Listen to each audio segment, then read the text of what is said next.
Yes, friends, journey it has at an end. For now, showdown. Skeksis versus Gelfling. Aratham and Grundix. Yes, we have death. Yes, we have birth. Yes, best of all, we have Dark Crystal, Age of Resistance, episode 10. Is season finale. It starts now. You're tuned in to AfterBuzz TV, the ESPN of TV talk. Now, let the buzz begin. I mean, should I have gotten a little bigger? Was that not enough? I think that was a little small. I'm sorry. But, maybe season 2. Welcome to the Dark Crystal Age of Resistance after show. The season, or so we hope, season finale, episode 10. I'm Christian Bladt. I've been on this long journey with you all along the way, and with me, for most of it, is our own Angelica Trae. Yes, most of it. Hello. Hi, guys. Lovely to have enjoyed the final episode with you. There was so much happening. Oh my gosh, so much I wanted to cry. There were a couple of tears that got welled up inside because I was sitting there with you. If I were at home, might have shed a tear or two. Just would have been like a waterfall over there. It might have been. You know, you didn't see me when I saw Avengers Endgame. Believe me, there are times that I just can't help myself. So we are going to talk about the season finale and our expectation for a future season or seasons, because clearly, spoiler, this does not end at the point where then the movie will start. There is still there are many a trine between now and where the movie can take place. So, yeah, they left it open to having a few more seasons. Yeah. We haven't heard anything back correct on anything being renewed. No, it's been up for like 5 days, and right now Netflix is usually making everybody wait for a few months for their shows. Exactly. So we will hear back, and I'm sure we will be tweeting about it. Yeah, whatever the news is. I'm gonna be going through Hup withdrawal one way or the other. Oh no! I know. At least we got some great Hup action. So we will break down this episode. We'll kind of go through it in the order it happened because we're only talking about one episode. We'll also talk about the season as a whole. But first, Angelica, I wanted to ask you your thoughts on this as an ending to at least this story, this one episode, this one season that we've gotten now. So, yeah, I mean, as far as this season finale that we've gotten, I think it's been a wild ride, and we saw a lot go down. We saw like a final battle in this episode, and it was penultimate. It felt very like heightened emotions. Like I said, I wanted to cry so many different times, and we've seen, some tragic moments and some really heroic, triumphant moments, and I'm excited to talk a little bit more about those. But one of my favorite characters and one of everyone's favorite characters kind of befell a sad fate. Yeah, it's true. There's someone that I think we instantly fell in love with, and you might think I'm talking about Hup, but Hup's story has still yet to be told. We need a Hup count for you. How many times I mention him? Yeah. How many times I think about him during the day? I don't know what that count would be. It's endless. I'll tweet every time I think about Hup. So you'll just see me tweet out like 100 pictures of Hup. Unfollowing now. Oh, sad. But you know what? Understood, as much as we all like Hup. But yeah, we see some really important transformations for a number of characters. Some for the benefit of Trae, and I would say some very negative transformations for the Skeksis, and some in a very final sense. So we'll talk about all of that. But right away, early in the episode, we get a little bit more will they or won't they sweet talk for Rianne and Deet.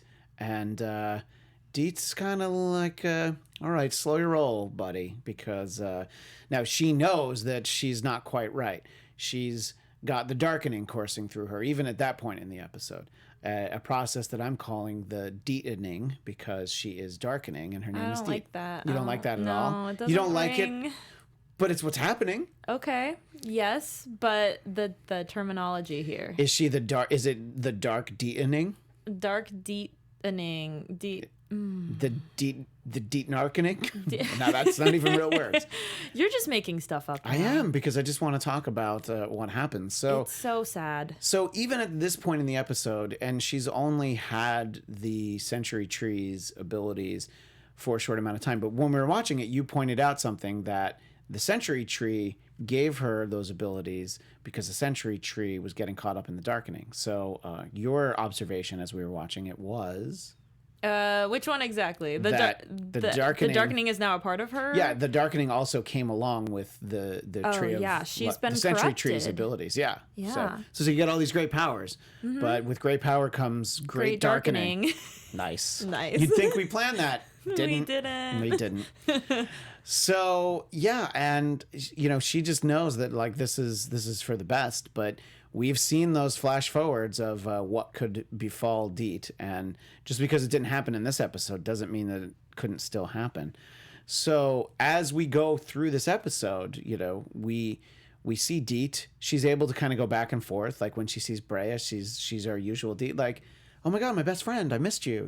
Because everyone's her best friend. Yeah. So she's so sweet. It's hard to hate her. She's so sweet. No, yeah. I mean, just because she's never taken a bath, I don't hold it against her. No. Cleanliness is overrated. Just ask the Podlings from the Order of Lower Service. Okay, was that smell? I was wondering who it was. Christian. Well, let's just say there's somebody from the panel who's not here anymore. So maybe it wasn't me who smelled, or maybe I scared her away. I mean, you did just say cleanliness is overrated. Maybe Rachel sat a little too close to me and then was scared away. But let's talk about this transformation so that you don't want me to call the Deetening, but the dark Deet before us. The Deet Phoenix saga. No. The dark Deet. It's still going. It is still going. Let me know what you think about it. Whatever we call it. Yeah, so in case you guys don't know, I am handling live chat. I'm reading all of your guys' comments. And C. Torres says, I like it. I cried a tear from one eye. I'm assuming during some really sad moments. Now, was it from one eye that you can actually take out and send to do some reconnaissance? Oh, yeah. I mean, speaking of. Because if Agra cried, it could only be from really that one eye, I think. Agra? What about the middle eye? I don't think that one can cry. No? I think it's too wise to be overcome with emotion. So So wisdom can't. Wisdom knows better. But let's talk about our own tears shed for what happened to Sweet Deet. Sweet Deet. So yeah, I'm so sad. Like that final, I mean, we're kind of like fast forwarding a little bit, but yeah, that like scene where Rian just kind of realizes what's going on and Deet's, kind of walking to her fate. It was just really sad, really heartbreaking. And it was just like, it was a realization, I think, for everyone that like the sweetest, nicest character now has the darkest path that they have to walk ahead of them, and like she has to isolate herself, and I don't know, it's just heart-wrenching. And like meanwhile Rian's like, I kind of did the hard work, my glaive's kind of broke. And I don't know, I just I like brought people together, it's Rian like, got the easy route here. I feel like he got the Neo, like, chosen one, suddenly imbued with all these skills and powers. Rian, I want to talk to you about the Matrix. And it's like, it's like, yeah, we have the bravery character, but then, all of the like bravest moments I feel like were, maybe some of the other characters like Deet, in that moment. And so I'm just like, oh man, like. Yeah. But to be fair, Rian is always, he's always at the front lines. He's always jumping into battle. He isn't really thinking about the consequences, maybe to his detriment, but he's always ready to basically take the charge and bring the fight to the Skeksis. And he escapes death very well. Yeah, he's gotten very good at that. Yeah. That's true. So we kind of start off with they're getting ready for, because we had the big speech at the end of episode 9 and they're waiting for all the Gelfling to come. I guess, traffic on Thra is pretty bad in the morning. Maybe not everybody's there when they expected them to be, but they have enough Gelfling to take the stand against the Skeksis.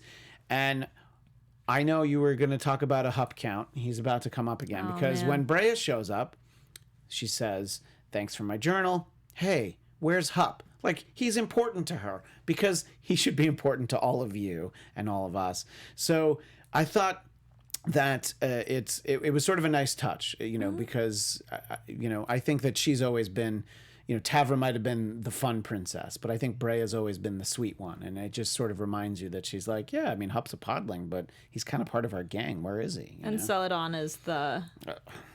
I mean, she's the ideas person, you know. She's the boss lady. She's the queen bee, and exactly. B might be short for another word. I don't know. I'm not going to judge. You can. Hey, that's not for me to say. That's not my word. At least we saw a little bit of a redemption. We've definitely seen that. Even as this episode started, you know, by the end of the last episode, she's like, all right, well, I got my mother killed, and now my sister. I got the one sister. 180s everywhere. Yeah. It's very tough, but I like that we see just the realization of how serious this cause is. So you have Madra Farah begging Rian for forgiveness, and it's like, you know, we're here to fight. I know I didn't listen to you. That probably would have helped a little bit, but honestly, not that much. You know, it still would have led to this moment. And there's sort of like that moment of like, wait, Mother Alger's gone? Yeah, we were kind of counting on some witchy magic, and I don't know if we have a lot of that, you know. But my point about Rian taking a stand, he's like, I got the dual glaive. I'm not afraid. He's like, I'll die where I stand, but stand before I run again. So like that just shows you that's still in the back of his head. That idea of like, oh, so all you do is run away when things get bad. It's like, not anymore. Yeah. So I think that we're really building to this great showdown, and there's what I thought was a nice montage of. You have the Gelfling kind of getting ready, and you have the Skeksis getting ready, which for the first time in many Trine, or at least many episodes, the Skeksis seem to actually be serious. You know? Oh, yeah. Because usually it's just like they're laughing and drunk on essence and, you know, eating anything anything that moves, because if it's dead, it's not going to be delicious. I was honestly surprised the Skeksis showed up. I felt like they were such, all bark, no bite type characters or type species that... when I saw them actually standing there, like face to face, you know, in this final battle, it was a interesting moment for me to see that, because it made them almost like normalized. You know, they'd been sitting on these like thrones and in these palaces, you know, this entire season. Well, you could have understood if the Emperor's like, okay, well, you know, I am the Emperor, so you guys all have to go and fight. You know, I need to be here. I thought it was an interesting choice that he's like, no, I'm going to leave the scientist behind. Because, you know, he did have a task. He was building these new warriors, you know. I wish they hadn't left the scientist behind. Because you think he would have been killed right away. That would... No. Well, I mean, that would have been nice because remember what I said previously, that I kind of like the scientist and I empathize? I don't anymore. Oh, you don't? Not anymore. I am upset. I'm mad at the scientist. Yeah, he took things out on the Grundex. That was horrible. That was horrifying, and I'm glad they didn't show it to us. Yeah. You know, we just had from his little fuzzy buddy. Now, let's talk about the Grundex for a moment, because one of them got unstitched and we heard him talk, but they don't, you know, they're sort of like Podlings, where it's just like they kind of had pieced some words together. They're not great conversationalists. That by no means excuses what he did to them just because they're not chatty Cathys. But I was just wondering what you thought about sort of the moment where they're like, all right, the Chamberlain said he was going to set us free. Clearly he's not going to. You know what?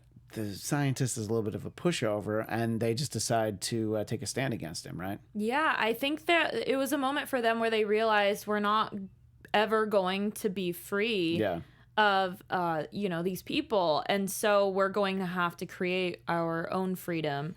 And it was an awesome moment. I was so excited. And then it got dashed so hard. Oh, so hard. Now, here's a question I wanted to ask you. Sort of like one of their knowing glances was when the Aratham, the spitter, was like spitting the corpse was spitting out all the liquid, which was a disgusting sequence, but couldn't have happened to a nicer Skeksi than the scientist to get it all spit over. They were sort of like scooping up basically the venom. And did you think they were going to do something with that? Yeah, well, I didn't know if they were going to do something with it, but I did think that the scientist was going to, like, maybe there's some sort of acidic quality in this suddenly, and that it was going to hurt him, but it just somehow didn't. Well, I thought that they were going to mix it with his essence, and I thought that we were going to see him drink, because, you know, he drops one at some point in the episode. So when that happened, I'm like, oh, clearly he's going to want some more essence, because he's squirreled it away. You know, he's got basically all the essence that's left. So maybe you mix some of that venom with it, he's going to drink it, and then he's going to, you know, keel over.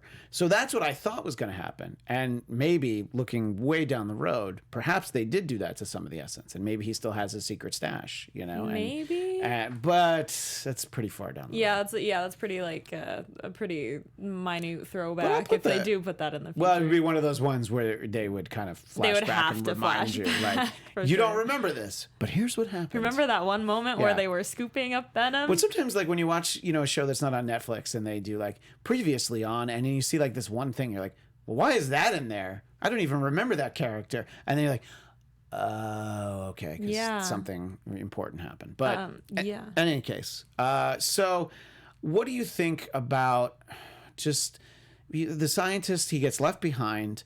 The hunter becomes reanimated, and he makes fun of him for being a coward. And he was on that Agra essence. Yeah, that's some sweet essence. That was the strong stuff. But the scientist was like, I wanted to fight. The Emperor wouldn't let me. Mm-hmm. He's playing Emperor. He's getting mad at the Podlings, But even the Podlings are like, you know what? It's just you. And, there's like 2 Skeksis we'd take a stand against. The Chamberlain and you. We're out. And then the Podlings just march off, That was nice. Like, honestly, throughout this entire season watching Thraw, it's like I like the Podlings more and more. Yeah. I almost think they need their own show or something because this is so focused on the Gelfling. I'm like, but the Podlings though. So if the Podlings had their own show, season 2 Podlings, who should be the main Podling in charge of this show? He's gonna say it. I don't have any ideas. If you're watching in the chat, whether you're watching live or the archive, does their name rhyme with pup? Oh my gosh. Does their name rhyme with pup? I don't know. Just asking. Ugh. I guarantee that there's I guarantee there's a Podling named Ugg. I do like Ugg. Yeah, there has to be. It's me. It's a boot. I'll do the voicing for that. That'd be exciting. Speaking of voices, get ready. Something's coming up for you a little later. Oh no. Okay. Okay. So speaking of the Skeksis right now, Playoba in chat says Game of Thrones ain't got crap, for lack of better terms, on Chamberlain. Look, the Chamberlain, and we'll talk a little bit about the movie at the end of the episode, but so you kind of knew the Chamberlain coming into this series, what he was going to be. And I've made the comparison before to Littlefinger? Well, the comparison I've made before is to Iago, both in Macbeth, Othello, but also, of course, the talking bird from Aladdin, because it's the same character. They're both named Iago, and they both kind of have the same role. You're always in somebody's ear. You know what to say to get them to do what you want, but you make them think that what you want is what they want. It's like, this is what's good for you. There's the key moment where he says that, it's beneath the Emperor to face off with Rian. Better to have the general do it. Because he's just like, because the general's not as tough, and he's still weaker than he should be because he hasn't had nearly as much essence as everybody else. So the point in bringing all of that up though is that we're getting to this point where the Chamberlain is just getting himself well situated. And if there was anybody that I would have expected to not actually do any fighting, it's definitely the Chamberlain, Oh, yeah. But he's there, and he's there, but he's doing some shady behind the scenes things. The shadiest thing of all, because the only Skeksi that we see actually killed instantly, because what we see happen to the hunter is more drawn out and there's more mysticism involved. Mm-hmm. Let's talk about that moment when the Chamberlain, not surprisingly, just been waiting since episode 4 to betray the general for, you stole my seat. I was like, dude, you got your seat back. What? Are you really upset about it? If they're quarreling amongst each other and the Chamberlain can secretly try to be killing off other Skeksis, that would be amazing. I would have liked them to have both stabbed each other. That would have been great. Okay. You know? And there could be another Chamberlain that ends up in the movie. That's fine. I would be all right with that. Chamberlain Jr. or something. I don't know. Junior? They just found another Chamberlain in their group and they're you are Junior. It's a title. They all have names. You know what I mean? They can't have kids. At least I don't think so. Yeah. So they're just you are now Chamberlain Junior. Let's just hope not. Let's just hope they can't have kids. I don't want to think about that. Yeah. And I have a really... when we talk a little bit more about some of the deaths too... If you want to bring it up now, it's okay. Do? Yeah, bring it up now. That's fine. Okay. Why don't all the mystics just do what that Archer did. Do what the Archer did. Well, yeah, I mean, let's talk about the Archer's sacrifice, because he realizes, like, okay, so the hunter is actually well and good thanks to that sweet Augur essence that we referenced before. And he was like sprinting. Oh, he was jacked up. Like picked up Rian like he was I don't do sports, you guys, but it was like a football. Like he was running. Like he was running. Yeah. With like Rian under his arm. Like he was gonna basically get into the end zone. He was gonna spike Rian. That's what you meant. There we go. Yeah, sports. that's the sports talk that you wanted in there. Sports. Hashtag sports. Mm-hmm. So yeah, and when Augur told the Archer that that it was not going to be without sacrifice, he kind of knew that he's like, all right, well, the only thing I can do in this moment is basically take a big jump, and that's going to stop the hunter, because that's really the only thing that can be done. But you're right. I just don't think the other mystics all want to kill themselves, So specifically, I would say that the heretics buddy, whose name is very similar to like Ugg or whatever it is, that guy, he's not going to kill himself, because they're like bros still, even though they're halves of the same. But that's true. Other mystics, so there has to be a mystic for each of the other ones. So why doesn't the mystic of the Emperor just that's what kill I'm himself? saying. But there has to be a reason why, and they maybe don't want to die. It's maybe that simple. Yeah, that makes sense. Like, any species that survives is because they have that survivalist quality and they don't want to die. But it seems like, from what we've seen, is that these mystics are very altruistic, I guess, and kind. So you think there would be a sense of sacrifice here. I'm just saying that's like a huge, just blinding like realization for me during this episode, where I was like, why don't they all just do that for, quote unquote, like the greater good of Thrawn? Well, and then what it comes down to is like the fact that they're not doing it. It's like, shame on you. Yeah. So now by not doing this, because we all realized it's like selfish, you know, a bit. So I was just like, what the heck, mystics? You're all in hiding. Well, there seems to be some level of mysticism or magic involved, because of the fact that when they both die, that's when Augur is reborn. So maybe by putting her essence into the hunter, that's what made it so that that the death kind of caused it. Yeah, I'm wondering if this is a specific case. Let us know what you think in the chat. Again, whether you're watching live or archived. If you're watching the archived, you'll see me trolling those comments in the weeks ahead. Just looking for my fellow Hup fans. I need to make sure that we remain that my fans stay strong, we stay united, and that we just get together to talk about Hup once in a while. You should make like a fan page. I might have to. If somebody hasn't already beaten me to it. That's really what I want. Somebody else to have made a Hup page for me to just look at. Someone probably already did. You're in luck. There's memes out there already. There were over the weekend. So so we see the big showdown happen, and we kind of jumped ahead to the hunter, but that is kind of the most significant part of it, because what we're getting before that, we see that Rian is able to use the glaive, and there's some weird sort of essence being brought into the sword that isn't entirely explained. It looks smoky, so you're just sitting there going, "What is this? What is We're this?" Not used to it. And so the general's like, "All right, just kill me." And he's like, "I'm not a killer." And I'm like, "This is when you should be a killer, though. This is the time. Like, you need to kill as many of these Skeksis as possible." Yeah, exactly. It's like you got this super cool sword, and now you're going to just, I don't know, hold back with it. Yeah. Like, seriously, it's for all of the Gelfling here. And now you're like, it's not me. Come on, guy. Yeah, I know. But we see some other harm befall other Skeksis. So not everybody has that same problem. So the collector is one that we see who definitely dies. We see Madra Farah basically sacrifices herself for Celadon, whom let's point out, she did refer to as all Maudra, so she seems to be yielding that claim, and she realizes that she deserves it. But talk about the moment when Maudra Farah is defended by a sort of unlikely creature.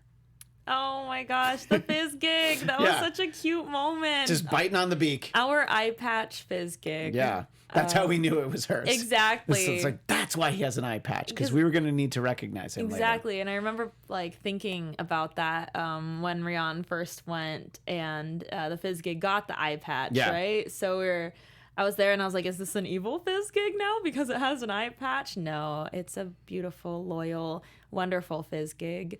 And it was such a sad moment watching it. Like, I don't know. It's just so, it was so sad. It was like crying and all this stuff. And it was kind of a cute moment, I guess, with Celadon. Yeah, that it's like, all right, you know. It's like, she's comforting a fizz gig. That's, I guess, a redeemable moment. They say Celadon's heart grew 3 sizes that day. Oh, yeah? Thanks to the fizz gig, you know, because she's like, oh my God, this is so terrible. Maudra Farah, you know, sacrificed herself for me. It's not like we were girls, you know. We weren't really friends. So I think that those are the key moments from that showdown are the fact that we see the Chamberlain actually kill the general, proving that they can be killed, because they've long had this belief, and we talked about this when we reviewed episodes 8 and 9, that for whatever reason they believe that they're immortal and they can't die. But it's really just, it hasn't happened, you know, that nobody's really been able to kill one of them. But clearly they can kill each other. And I don't know. I feel like that's very valuable information, because the Chamberlain probably suspected that they're not immortal. And he's like, yeah, well, clearly we're not immortal because look what I did to him. Mm-hmm. So I think that it was interesting, though. My one thought on that was that I talked about it. The Chamberlain's not really much of a tough guy. I feel like he could only kill a Skeksis if he was already half dead, thanks to Rian. You know, I don't know if he could have killed a healthy general, a general who had kept up his essence for the last couple weeks and wasn't mortally wounded a couple of different times in the last few episodes. I mean, I agree with that sentiment. He's kind of cowardly in that sense, but I also think the Chamberlain did it because everyone saw him already get stabbed, that he knew it was a moment to seize, that no one would question why he died, why the general died. So Chamberlain just sort of saw and seized an opportunity to kill someone who looked like they were dying previously, and no one would question it. Yeah. I mean, at least not yet. At least not in this episode, you know. So even though he did that like very creepy stare into the like camera almost. Yeah, I know. It's like, glad I was with friend when he perished. Looks in the camera and smiles. Slowly. And you know, while we're talking about the Skeksis, I think that you know, I've had some fun with the Skeksis voice. I think this is the time for Angelica to just try out your Skeksis impression. You know, and remember the growls at the back of your throat. You know, it's a little bit Yoda. I can do back it. Well, you were that's a little Miss Piggy, but it's close. Okay. Both Frank Oz, so you know that brings you close. I'm gonna go for like a shrill one. They're kind of all shrill, but go ahead. Okay, I feel like I'm just gonna sound like Miss Piggy. Well, sort of every Henson character. Here, I'm just gonna throw the growl in the front and probably harm all of my vocal cords. Well, we're almost done, so it's all okay. Right. Perfect. So you could cover the rest of this without right. And I have another show talking. after this, so yeah. Okay. What should I say? Skeksis. Skeksis. See? Isn't it fun? Isn't it fun to talk like that? Skeksis, friend. Friend to Gelfling. Give Gelfling everything. So it's fun.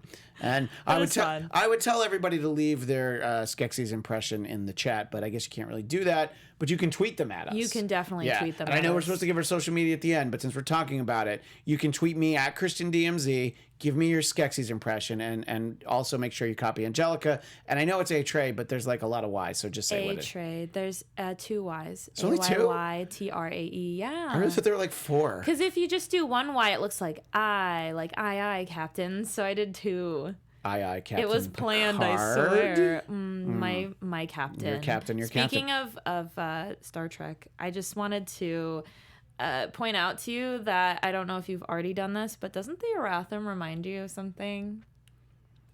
With the combination, Borg. yeah, definitely the Borg. The yeah. hive mind. Yeah.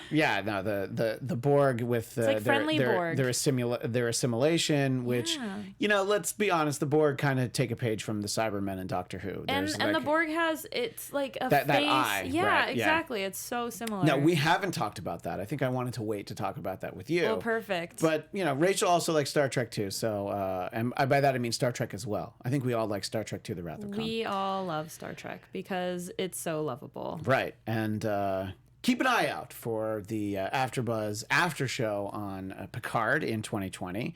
I'm hoping to be a part of that, as I have been for both seasons of Discovery. I hope to be a part of that too. I hope you to be a part of it as well. I will just bust in and hide under the table. What do you do? It's like, look who's here. And I just pop up. I'm like, oh, oops, All I'm right. here. So let's kind of wind down the action in this episode. That the Skeksis ultimately realize that they become outnumbered because all the Gelfling do show up eventually, which I think that's a great moment. Eventually. They're Keyword. like, we're all late together, which was interesting. It was like, so where were you? I have my notes here. One of my bullets, just that I jotted down, was like the rest of the Gelflings show up hella late. Oh, That's my note. No, but you're right, because they are hella late. It's like. How convenient. It's not just like two of the clans are late. No, it's like, all right, clearly you guys stopped off and you got some takeout and you had like a little campfire, maybe you sang a song of death. Yeah, exactly. Everyone was like, let's all convene before we go to battle. Well, they were tailgating. Chill. They were tailgating the battle. It's like let's have some brews. They're barbecuing back there. Yeah, and then they're like, oh snap, we should probably show like, up. All right, I guess we should sharpen our glaives and get on. Oh, look, there. Agra's here. Okay, we're coming. We definitely got to be. Oh yeah, now it's time. So they realized that also by being in partnership with the Aratham that we're definitely outnumbered. We've lost a couple of Skeksis here. We got to get back to the castle and regroup. Mm-hmm. And there's a big celebratory moment. Something that I think is very funny is how Gurjin gets a lot of hugs and he says, I guess everyone wants to hug a hero. Which I thought, of course, he looks very huggable, And then and when he gets a big spider hug, a big Aratham hug. Yeah, it was kind of weird and kind of cute. Guess. And then he's like, all right, who's next? He says that like off camera. So it was like the most off-putting hug, but I enjoyed it somehow. And there's a lot of sort of background conversations during that from some of the characters that we know, and it's a nice little touch because. I don't know. You don't need to fill the background with all of that, but I guess when you're dealing with puppetry, you don't have to worry about seeing characters' mouths move in a specific way and like dialogue that doesn't make sense and all that. So I thought that's nice. We have the celebration. Brea does grab the crystal from the bottom of the glaive. So they finally found the lost shard of the crystal, which...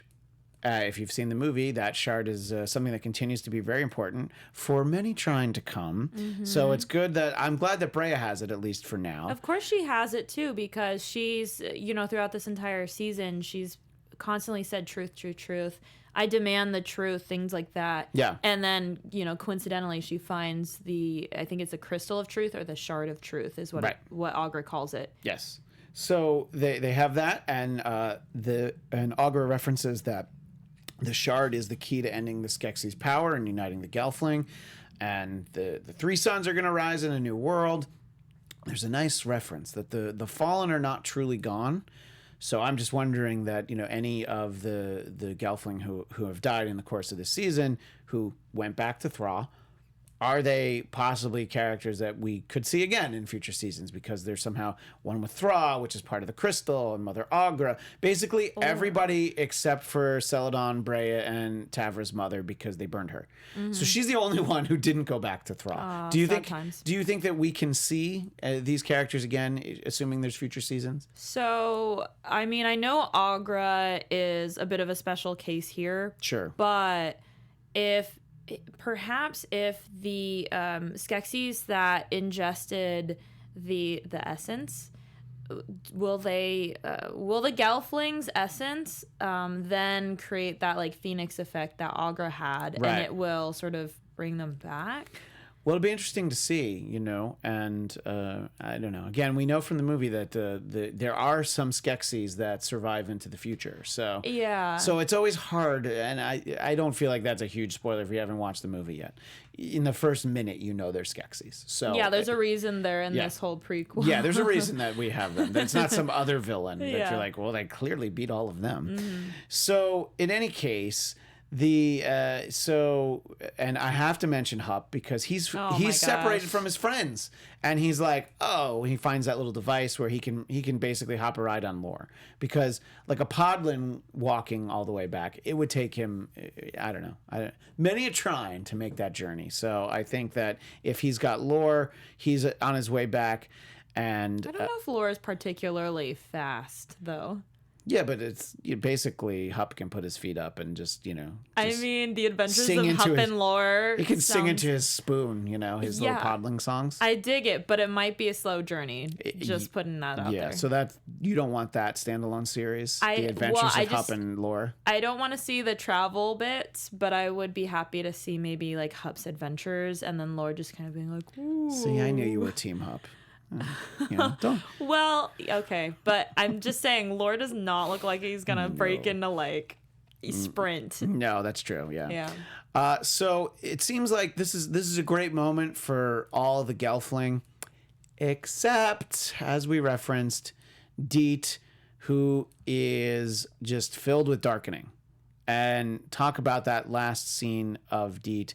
When she walks off, she sort of has she has that purple look in her eyes. I think her eyes turned blue. Yeah, and she just kind of looks at Rian, walks off, but anything that follows her, like all the vegetation, all the plant life, it just all dies and turns purple. It's so sad. So she's leaving darkening in her wake, basically. She's never going to be able to have her blue moss ever again. Ever? I don't think so. No, it's going to darken and I know. Wilt. So as soon as she touches it. Yeah. So let's talk about where we leave Deet at the end of episode 10, at the end of this season, possibly the series. What do you hope is best case scenario for Deet from here on? I mean, I think realistically, I sort of saw Deet's path right at that last scene. It was pretty straightforward. She's basically going to live a life of misery, isolation, and just being surrounded with darkening, aka like death, essentially. So maybe she can return back to some sort of cave or something, like a nice leaky cave where there's nothing living, and exist over there. And then when there is a calling, she can come out and sort of, I guess, be that person that has to take in this darkening, because her physical form is somehow able to take it at this point, and she can withstand it and then shoot it back out, so I think she's going to be a weapon for sure, but she's not going to be the happy fun Deet that we know. No, of. the Deet who loves everyone and loves everything, and is introducing herself, in early episodes, like saying, "Hi, I'm Deet. Who are you?" to something that's trying to eat her. Instead, it's gonna be like, "Hi, I'm Deet. Oh no. Oh no, you're dead now." Yeah. Well, yeah, just basically like she has like the touch of death. She can't touch anyone. Yeah. So. It's very sad for Deet's future, it's like Rogue, right? Very much like Rogue, yeah. And so we hope for the best for Deet in the future. And moment basically, of silence for Deet. Just a quick moment. And we move on. And so it seemed like, and then we get the big, like, Dark Crystal, Age of Resistance, fade to black, time for the credits. Except that we see the scientist is still working on making the army, and the Chamberlain's like, look on bright side, we still live. And, leave it up to the Chamberlain to find a silver lining. Yeah, the silver lining. And he's like, oh, General perished at Stonenwood. Glad I was with friend when he died. And we get those character moments, but then we get to see the Grabic, Aratham combination, super scary, nightmare-inducing warrior. And that's the end. So what do you think from that end scene and just sort of basically this 10-episode journey that we've both been on over the last week?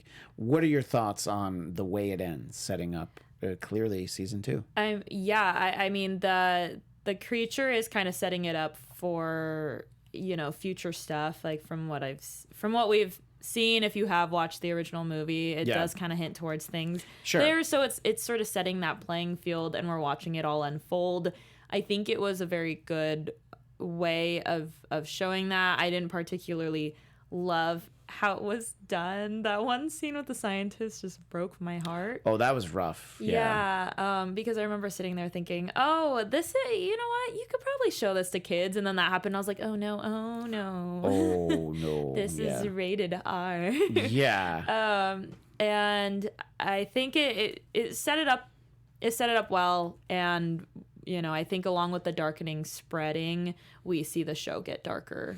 Yeah, no, absolutely. And I mean, this last episode was plenty dark. You know, there was no shortage of things, and we'd seen plenty along the way. So I think it'll be interesting to see. Hopefully that there is another season. There isn't just the movie that goes into this series. There were a series of young adult novels that they actually, some. Let's just say some fandom immediately sweeps aside novels that have been written, Star Trek, Star Wars. And I think that this was one that kind of embraced it and built it into storytelling and some things from comic books. And previous to this, Netflix had been developing an animated series. And actually, that's where the character of Rian came from. And they sort of were like, well, we want to have this guy be a part of it. Basically, it's like, look, we paid to develop this dude, so let's use him. So I think it is a very rich story. And look, for somebody who's really looking in to fill the gaps, I definitely say watch the movie now if you haven't watched it and you finish the series. I think that it'll let you think a lot about it. And if you have time to read novels and comics and things, more power to you. Yeah. I wish I did. But. Yeah, and then just going off of that, let us know what you think. Yeah. Like always, feel free to comment. I would love to continue talking about the show. Yes, and please. I almost feel like we should watch along the movie or something. We should do something with the movie in the time ahead. I would like that. However, the movie, now I feel like going to sit down and watch the movie, I think it's like an hour and a half. It's long. an hour and a half, yeah. It's gonna feel so rushed because we're so used to exploring everything. Yeah, but it's exactly. gonna be nice to see some fizz gigs again. I know. The fizz gigs. There's such a good creatures, and podlings are so great as well. But make sure you guys comment and thumbs up here on our YouTube and 5 stars over on iTunes. We really do appreciate it. So in our final moments, what we've done when we've had time throughout the series, our series, after show, we've talked about some of the characters and some of the voice work that went into it. And I'm wondering, are you able to isolate one? But if you need to have two, who are your favorite character or characters? One or two, but not more than two. There can't be a 3-way tie. I like Brea. I do like Brea. Brea's great. It might be because I relate to Brea. She's sort of like the Ravenclaw, of the world here in Thra. And she's just reading, just trying to be smarter. And I think that's like such a redeemable main character trait here. It's like she's caring, but she values the truth, I think, overall. And, while she's stubborn, I think a lot of stubborn characters can get a lot of things done as long as you're aligned correctly. So I do like Brea a lot. And I love the Podlings, if we're just going to go over to creatures. No, I do. As a whole, I do really like them. Yeah. Yeah, I think they could have their own series, so to speak. If you could figure out, all of the language breakdown stuff without it getting too broken and frustrating sometimes, but I love the bar scene and things like that. And obviously I think Gurjin, there's just something about Gurjin. I do, really nice. Well, he's usually there for comic relief, and he's a true friend to Rian when nobody else is. So breaking it down, I like the humor and I like the truth here. And so those are the characters that most show that. likable characters, definitely Deet, and obviously I feel very strongly about Hup, but best defined, well-rounded character for me is definitely the Chamberlain, because it's just, there's so many, he's again, to bring it back to Star Trek, he's playing 3-level chess and everybody else is just playing 1 level. And so you like a Skeksis? Well, he's the best character. He's not my favorite character. I already said that was Deet. Okay. So, but this is the best, the richest character that just does the most. And it's just really impressive. I guess going along with that, Playoba in chat right now says Skekmal was the most beautiful. Remember that line? Yes, I do remember that. So I think we got some other Skeksis fans maybe in here. I believe that voice is Simon Pegg, and so that's great. And the Emperor is Jason Isaacs, whom you may know from season 1 of Star Trek Discovery as Captain Lorca. We've talked about Mark Hamill as the scientist and some of the others, but those are some of the biggest. And I think in just the final moment, I wanted to just commend the fact that every character there, of course, is the voice actor, but just the fact that there are puppeteers actually operating these characters. And then, to be fair, the voice actors have to come in after the fact. And basically it's like, what you have to say this dialogue and make it fit in this thing that's already filmed. This is how much time you have to say it. So I think they both have tough jobs. But let's be honest, the puppeteers. I mean, I don't even know how many hours it takes to do a 10-hour series like this. Oh, totally, yeah, and just like all of the work that goes into it, they could honestly release, just like a few hours of just footage of what goes behind the scenes for this, and I think a lot of people would really enjoy that. And if you've ever seen any Henson stuff behind the scenes, where you've seen Jim Henson operating Muppets, you've seen behind the scenes on Sesame Street, it's just crazy to just watch, just the how elaborate it all is. And sort of as an homage to some of that Muppet crew, there's 2 names involved with the series that I wanted to give credit to. One is Dave Goles, who is the voice of Gonzo, among others, but mostly Gonzo. He's a character named Baffy in this series, and then also not doing any voice work, but as the puppeteer for a number of characters is Kevin Clash, who is best known for... He's not the original Elmo. He's not Elmo right now, but he's like sort of like the heyday of Elmo in his sweet spot up until I think about 2012, 2013. So when you read the credits, you'll see some familiar names. And then, of course, you'll see celebrity names, Andy Samberg. We've talked about a lot of these people who are there. But it's just very impressive. Andy was so funny. He's such a great character. That was such a good moment, and I'm sad I didn't get to cover it with you guys. But that's true. You weren't there for that one. Laughing at home. But let's just hope for season 2. Let us know how optimistic you are for season 2 and what you would like to see from season 2. Again, you can leave those comments in the chat for this episode, or you can contact us on Twitter, which is a great way to keep in touch with us. I'm happy to continue talking about the Dark Crystal, specifically Hup, for weeks and months to come. Wow. What? And we still welcome all of your Skeksis impressions. We demand the truth. That's right. Via your comments. Yes. And where can people send their shards of truth to you, Angelica? You can send your shards of truth to me on Twitter and most other social media platforms at Trae, AYYTRAE, or on Instagram at Angelica Trae. And you can find me on Twitter and Instagram at ChristianDMZ. And mere moments here on AfterBuzz TV from right now, you can see me talking about a very different darkening that is taking over a different planet. We'll be doing the Trump Report in a few minutes here on AfterBuzz TV. That's all the time we have for right now, but thanks so much to everybody who has been with us for all of these episodes. We hope that we see you soon. Bye, guys. Our founder, Keven Undergaro, and me, Maria Menounos, would like to thank you for tuning in to AfterBuzz TV. Remember, we're not just the first, we're the biggest in the world, and we're the only destination for all your favorite TV shows. Whatever you crave, we've got it. So go to AfterBuzzTV.com and check out our lineup. Buzz you later. The views expressed herein are those of the hosts only and do not necessarily reflect the views of AfterBuzz TV or its owners or principals.